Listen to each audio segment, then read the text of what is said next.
Welcome back to The Explainer. Today we're decoding something literally flowing through your veins right this very second.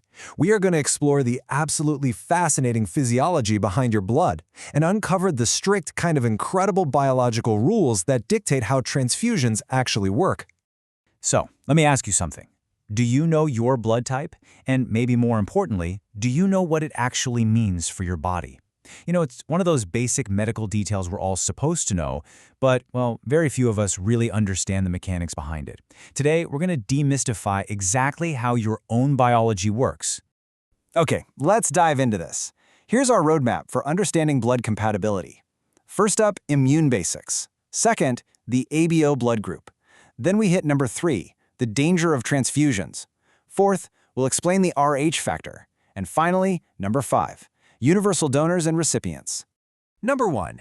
Immune basics, friend or foe. Transitioning into our foundational building block, the core purpose of your immune system is basically just protecting you from bad stuff.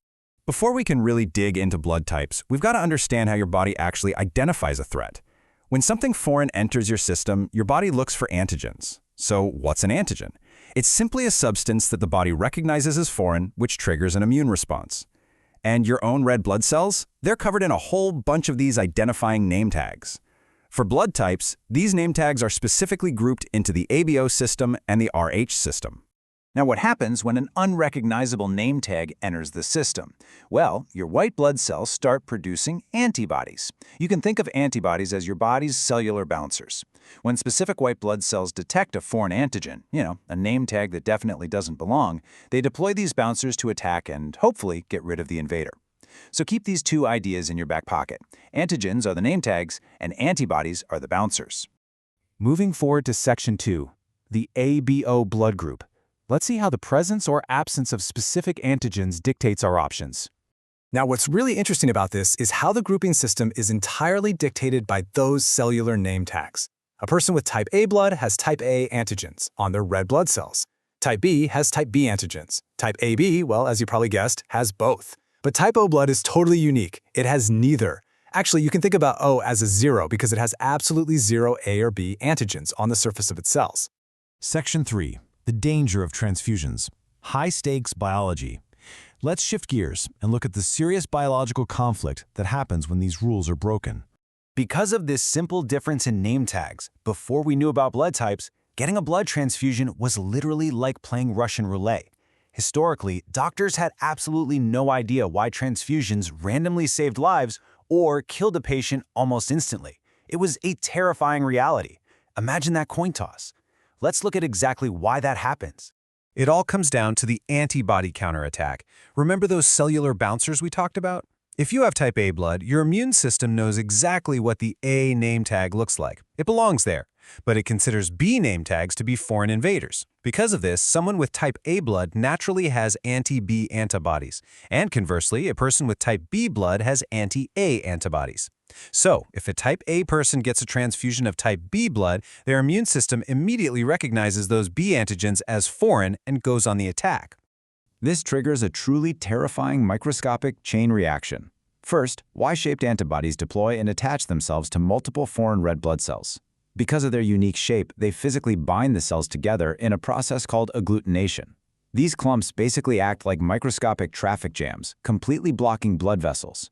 Finally, as the immune system destroys these foreign cells, escaping hemoglobin overloads the kidneys, leading to rapid failure. This right here is why knowing your blood type is literally a matter of life and death. Based on that life or death logic, we get these incredibly strict compatibility rules. Type A can receive A or O. Type B can get B or O. But look at type AB. Because they naturally have both A and B antigens, they don't produce antibodies against either. They won't attack incoming blood at all, meaning they can safely receive A, B, AB, or O. Now, on the exact opposite end of the spectrum is type O. Because they have 0 antigens, remember O is a 0, their bodies view both A and B as foreign. They have both anti-A and anti-B antibodies, which means they will attack absolutely anything that isn't type O. Let's move to and see how this builds into Section 4, the Rh factor explained. Positive versus negative. This second major blood group adds a really crucial caveat to our rules. Okay, so we've mastered the ABO group. But you are also either Rh positive or Rh negative. If you're Rh positive, you simply have the Rh antigen present on your red blood cells. Since it's normal for you, your immune system produces no anti-Rh antibodies. It simply won't fight it. But if you're Rh negative, you lack that antigen. The huge danger here is that if an Rh negative person is exposed to Rh positive blood, their immune system treats that new blood as a foreign threat and immediately produces anti-Rh antibodies to attack it. Which brings us to our grand finale, Section 5, Universal Donors and Recipients.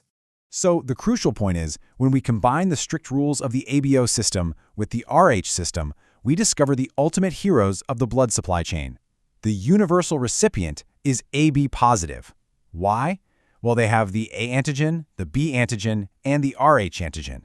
Because their body recognizes all three as totally normal, they deploy absolutely zero biological bouncers. An AB positive person can safely receive blood from absolutely anyone. And on the flip side, we have the universal donor, O negative. This is the ultimate donor blood.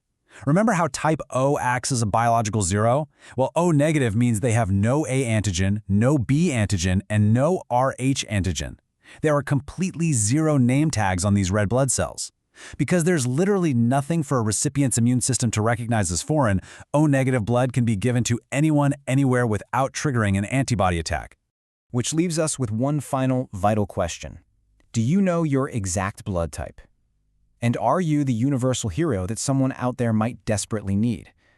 I highly encourage you to check your medical data, apply what you've learned in this explainer today, and truly appreciate the amazing, life-saving physiology of your own body. Thanks for hanging out with me today on The Explainer.